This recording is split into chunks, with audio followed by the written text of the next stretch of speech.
Cabinet ডিচিশ্যনটোত তেওঁ মন্ত্ৰী হৈ আছিল, তেখেতে পৰিকল্পনা আৰু উন্নয়ন বিভাগৰ মন্ত্ৰী আছিল। সেই গতিকে তেখেতে যদি মোৰ কথাখিনি মই ভুল কৈছোঁ বুলি কিবা তেওঁৰ কেবিনেটত ডিচেণ্ট নোট দিছিলে, সেই কথাখিনিও মই জনাবলৈ আহ্বান জনাইছোঁ। নহ'লে সূতা কম্বল দিয়াৰ বাবে বদনাম নকৰি কংগ্ৰেছৰ দিনৰ মন্ত্ৰী হিচাপে তেওঁ কৃতিত্ব লোৱা উচিত, যিহেতু বৰ্তমান চৰকাৰখনে সূতাও দিব পৰা নাই, যাৰ ফলত আমাৰ গাঁও অঞ্চলৰ মহিলাসকলে শিপিনীসকলে কিবা এটা কৰি উপাৰ্জন কৰিব পাৰিলে হয়। কিন্তু এই বিজেপিৰ মিছা প্ৰলোভন, যিটো গছ পুলি ৰুলে 10,000 টকা দিম বুলি সেই সময়তে কোৱা হ'ল, এতিয়া তাৰ ভেলুটো 10,000 টকা নহয়গৈ, যিহেতু আমাৰ মানে বজাৰ মূল্য সামগ্ৰী বাঢ়িছে। বা লাখপতি বাইদেউৰ নামত যেনেকৈ যোৱা ৰাহুল গান্ধীৰ 17 জানুৱাৰীৰ অসম ভ্ৰমণৰ দিনটোৰ পৰা এতিয়ালৈকে চোচৰাই আছে, সেইখিনি কমচে কম নহ'ল হয়। তাৰ পৰিৱৰ্তে মহিলাসকলে কিছু উৎপাদনশীলতা কাম কৰিব পাৰিলে হয়।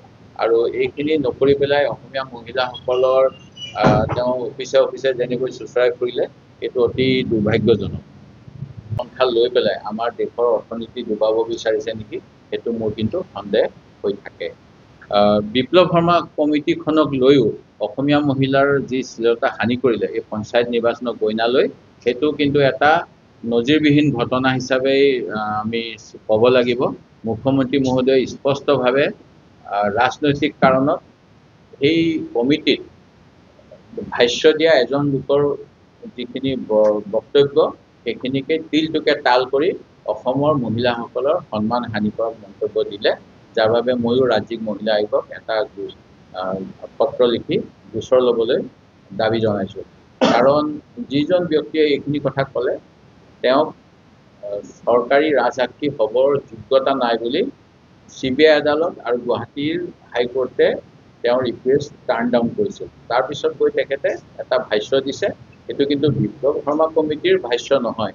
মুখ্যমন্ত্ৰী মহোদয়ে এনেকুৱা ধৰণৰ কথাখিনি উপস্থাপন কৰিলে, কাৰণ তেখেতৰ বাক চাতুৰ্যতা আছে বুলি তেখেতৰ শত্ৰুসকলেও স্বীকৃতি দিয়ে।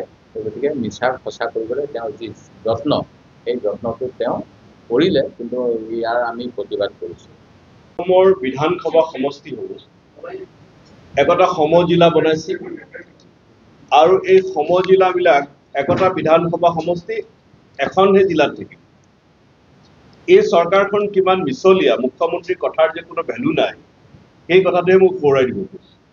ভৱানীপুৰ সৰভোগ বিধানসভা সমষ্টি, তাক দুখণ্ডিত কৰা, 4টা জিলা পৰিষদৰ এটা জিলা পৰিষদ সমষ্টি বজালীত অন্তৰ্ভুক্ত আৰু 3টা বৰপেটাত অন্তৰ্ভুক্ত হয়। মুখ্যমন্ত্ৰীৰ কথাৰ কোন ভেলু? মুখ্যমন্ত্ৰী মহোদয়ে কৈছিলে যে ব্লকবিলাক 2টা বিধানসভা সমষ্টিত নপৰে, এটা ব্লক এটা বিধানসভা সমষ্টি। আগতে আছিলে, তাত আগতে নতুন নতুন জিলা হৈছিলে, ডিলিমিটেশ্যন হোৱা নাছিলে। এইবাৰ ডিলিমিটেশ্যন হোৱাৰ পিছত কৈছিল, এতিয়া এছেম্বলি ডিলিমিটেশ্যন হোৱাৰ 2 বছৰৰ কাম, পঞ্চায়ত ডিলিমিটেশ্যন এছেম্বলি ডিলিমিটেশ্যন এবছৰৰ ভিতৰত। অথচ এতিয়া বঙাইগাঁও জিলাৰ সৃজনগ্ৰাম ব্লক, তাত 2টা বিধানসভা সমষ্টি। যি সময়ত কোৱা হৈছিল চৰকাৰৰ ফালৰ পৰা যে ব্লকবিলাক এটা বিধানসভা সমষ্টিৰ অন্তৰ্ভুক্ত হ'ব, সৃজনগ্ৰামৰ অভয়াপুৰীৰ আধা আৰু সৃজনগ্ৰামৰ আধা অন্তৰ্ভুক্ত কৰা হ'ল। কি স্বাৰ্থ আছে? এনেদৰে যদি মুখ্যমন্ত্ৰী, অসমৰ ৰাইজৰ দুৰ্ভাগ্য যে অসমৰ মুখ্যমন্ত্ৰীয়ে যিবিলাক কথা কয়, তাক তেখেতে নিজেই সন্মান নকৰে। মই বিধানসভা আৰু ব্লকৰ ক্ষেত্ৰত জিলা বিধানসভা ভৱানীপুৰ সৰভোগ বিধানসভাক দুভাগ কৰিলে, এতিয়াও ভৱানীপুৰ সৰভোগৰ ইছ্যুটো ৰিজল্ভ হোৱা নাই। তাত এখণ্ড বজালীত যাব নে বৰপেটাত যাব। আকৌ সৃজনগ্ৰাম ব্লকটো অভয়াপুৰীটো দিলে, সৃজনগ্ৰামতো ৰিগিঙো হৈছে এই নিৰ্বাচনটো। তাৰ স্পষ্ট উদাহৰণ পুলিং অফিচাৰে ক'ত কেনেকৈ ভোট দিব লাগে কৈ থকা, বা মোৰ নিজৰ সমষ্টিটো বেলেগে আহি পেলাই বেলেগৰ হৈ মতদান কৰি দিয়া, আৰু এইবিলাক কিছুমান ৰিপৰ্টেড হৈছে, কিছুমান ৰিপৰ্টেড হোৱা নাই। সেই গতিকে এই গোটেইবিলাকৰ উপৰিও যিবিলাক প্ৰলোভনৰ ৰাজনীতি চলি আছিল, সেই কথাখিনি আপোনালোকে নিশ্চয় জানে। কাৰণ প্ৰথম আমি বিধানসভাত, পঞ্চায়ত নিৰ্বাচন তেতিয়া ঘোষণাই হোৱা নাই, সেই সময়তে নন্দলাল চৰকাৰ নে কিবা নামৰ এজন নলবাৰীৰ বিজেপিৰ মণ্ডল সভাপতিয়ে অসমীয়া মহিলাসকলক আপোনালোকে অৰুণোদয় নাপাব, আপোনালোকে চাউলৰ কাৰ্ড নাপাব যদি বিজেপিক ভোট নিদিয়ে বুলি ক'বলৈ আৰম্ভ কৰিছিল। সেই কথা গৈ গৈ উজনি অসমত পবিত্ৰ মাৰ্ঘেৰিটাই ক'বলৈ আৰম্ভ কৰিলে, ডিগবৈত বিধায়ক সুৰেণ ফুকনে ক'বলৈ আৰম্ভ কৰিলে, আৰু মন্ত্ৰীসকলৰ মই নাম নলওঁ, কেইবাজনো মন্ত্ৰী আছে, তেখেতসকলেও বিভিন্ন অঞ্চলত এই কথাবিলাক কৈ থোৱা দেখা পাইছিলোঁ। সেই গতিকে তেওঁলোকে যে প্ৰলোভনৰ যোগেৰে যিটো নিৰ্বাচনৰ যিটো স্বকীয়তা, যিটো স্বতন্ত্ৰতা, তাক প্ৰভাৱ বিস্তাৰ কৰি অসৎ উপায়েৰে যাব বিচাৰিছিল। অৰ্থাৎ মুখ্যমন্ত্ৰীয়েতো মই ক'বলৈ গ'লে নিৰ্বাচনটোৰ অসৎ উপায়, যিটো পৰীক্ষাৰ ক্ষেত্ৰত কোৱা যায় যে নকল মৰা, মুখ্যমন্ত্ৰীয়ে আনকি নকল মাৰিবলৈ চেষ্টা কৰিছিল বুলিয়ে মই ক'ব বিচাৰোঁ। কাৰণ তেওঁ প্ৰথমতে ক'লে যে এই বিধানসভাত যেনেকৈ চিম্বলত খেলা যায়, এই পঞ্চায়তবিলাকত কোনো চিম্বলত খেলিব নালাগে আৰু অৱসৰপ্ৰাপ্ত শিক্ষক বা সমাজকৰ্মীক দিব লাগে। তাৰপিছত তেওঁলোকে যেনেধৰণেৰে আমাৰ কৰ্মীসকলক ভাবুকি দিবলৈ আৰম্ভ কৰিছিল, এটা আমি প্ৰথম অৱস্থাত নিশ্চিতভাৱে সন্দেহ হৈছিল যে আমাৰ হৈ কোনো নিৰ্বাচন খেলিবলৈ আমি মানুহ নাপাম নেকি, যিটো মুখ্যমন্ত্ৰীয়ে কৈ ফুৰিছিল। কিন্তু শেষত দেখা গ'ল যে আমাৰ উজনি অসমত তেনেকুৱা হোৱা নাই। আমাৰ বহুত প্ৰাৰ্থী আগবাঢ়ি আহিছিল আৰু তেওঁলোকে খুব নিৰ্ভীকভাৱে নিৰ্বাচনত অৱতীৰ্ণ হ'ল। আৰু মুখ্যমন্ত্ৰীয়ে ক'বৰ দৰে আমি যিহেতু দুৰ্নীতি কৰা নাই, আমাৰ তেওঁলোকক দিবলৈ পোষ্টাৰ, ধন অভাৱ হৈছিল। তেওঁলোকে কিন্তু ভোট কিনি মদৰ বটল দি ঘূৰি ফুৰাৰ স্পষ্ট প্ৰমাণো ভিডিঅ' অডিঅ' বহুত ওলাইছে। এই সংস্থান বুলি নহয়, যিকোনো দেশে যি ভাৰতৰ সাৰ্বভৌমত্ব, ভাৰতৰ প্ৰতি আঘাত হনাৰ ব্যৱস্থা কৰিব, সেইটোৰ প্ৰতি আমি গুৰুত্ব দিব লাগে বুলি ভাবোঁ। যেনেকৈ চীন দেশৰ কথাটো মই গুৰুত্ব দিব লাগে বুলি ভাবোঁ, যে চীনে আমাৰ ডোকলাম লৈ আছে, এইফালে LOCৰ ওচৰত আমাৰ দুখনকৈ গাঁও পাতিলে, সেইফালে আকসাই চীনৰ আপোনাৰ যিজন আমাৰ 3 Idiotsত আছিলে মিষ্টাৰ ৱাং, তেওঁ যেতিয়া অনশন কৰিলে, এই কথাবিলাক হোৱাৰ পিছত চীনৰ সামগ্ৰীৰে বনোৱা বন্দৰটো এনেকৈ যুদ্ধৰ মাজত যোৱাটো, বাংলাদেশে যেতিয়া এটা দ্বীপ দি দিছে চীন দেশক ভাৰতৰ মানে যাতায়াত ব্যৱস্থা, ডিফেন্স চিষ্টেম বন্ধ কৰিবলৈ, সেইখিনি সময়ত অকল পাকিস্তান বুলি ক'লে এটা মহামূৰ্খামি হ'ব। ভাৰতক শত্ৰুতা কৰা যিকোনো দেশকে আমি এই সময়ত গুৰুত্ব দিব লাগে। যি ব্যক্তিয়ে নহয়,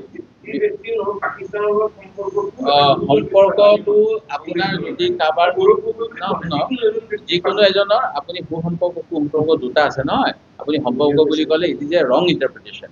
আমাৰ বহুতৰে ভাল ৰিলেশ্যন থাকে, ফ্ৰেণ্ডশ্বিপ থাকে, কিন্তু যে যাৰ ইণ্টেনশ্যন বেয়া, যে পিছফালেদি চুৰি মাৰি দিয়ে, তেনেকুৱা ধৰণৰ। যেনেকৈ কংগ্ৰেছ দলত থাকি এই ৰাজীৱ ভৱনত এজন মানুহে কৈ গৈছিল যে কংগ্ৰেছটো এটা পবিত্ৰ মন্দিৰৰ নিচিনা, ইয়াৰ পৰা ওলাই যাব চেষ্টাই কৰিব নোৱাৰি। তাৰপিছত সাগাব স্কেমছ কিবা কিবি ওলাই যোৱাৰ পিছত যেনেকৈ তেওঁ গৈ পেলাই একদম দিল্লীত গৈ জালিয়ানৱালা মন্দিৰৰ ট্ৰেইনিঙত গৈ পেলাই ক'লেগৈ আজিহে মুক্তি পোৱা যেন লাগিছে। তেনেকুৱা মানুহৰ পৰা একো আপুনি ভাল কথা আশা কৰিব নোৱাৰে।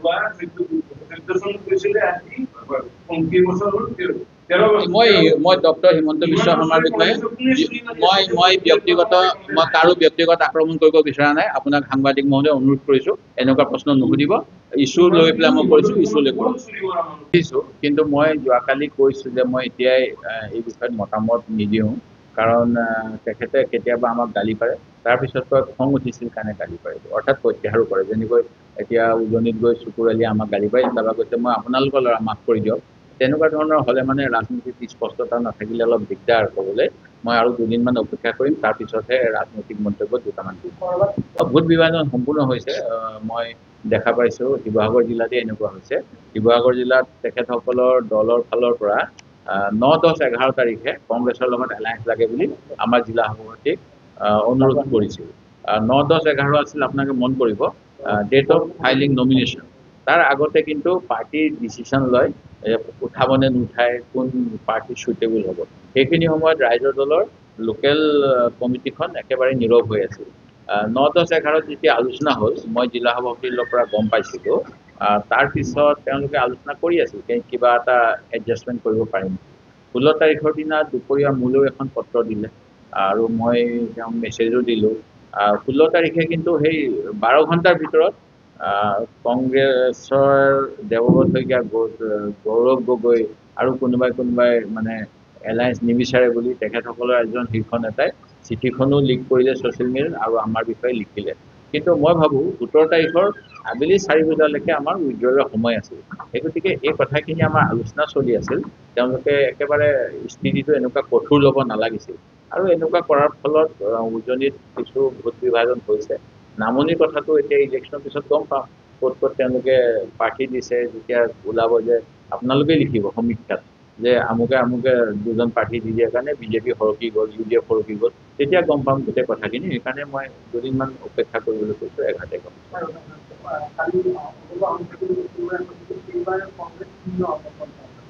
একেবাৰে মিছা কথা। তেখেতৰ দলটোৰহে অলপমান বেয়া দিশলৈ আহিব যেন মোৰ লাগে। মানে এইটো হৈ আছে, এইটো মই অকল অসম বুলি নকওঁ। বিজেপি দলে প্ৰতিটো আঞ্চলিক দলকে যে গিলি আছে, গোট ৰাখে, সেইটো গোটেই ভাৰতৰ মানুহে জানে।